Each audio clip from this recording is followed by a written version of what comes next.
i o Bečeju, to je gradić na severu.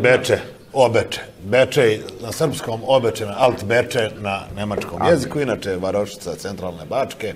Samo gradsko središte, da kažem, ima 25.774 stanovnika. Dobro, nije bitno sad koliko ima stanovnika. Ali šira opština, da kažem, ima i preko 40.000, nešto iznad 40.000. Ja samo bih želeo da završim. Nešto čuvenih firmi. Ako mogu da završim. Nešto čuvenih firmi, Flore iz Bečeja. Ako mogu da završim svoju misao. Flore iz Bečeja. Možeš li stati, čoveče? Flore iz Bečeja. Nije iz 95-a kad si došao, čoveče. Kakve Flore iz Bečeja, o čemu pričaš? Gradić, dakle, na severu države, koji je u jednom trenutku imao čak 10 prvoligaša u raznim sportovima. Taj gradić je danas gotovo izbrisan sa sportske mape naše zemlje. Napomenimo, vaterpolisti Bečeja bili su šampioni Evrope 2000. godine. Ja sam bio na toj utakmici, upoznao Đuha. Košarkašice su 93. osvojile prvenstvo Jugoslavije. Ja sam bio na toj utakmici, upoznao sam Anđu Arbutin.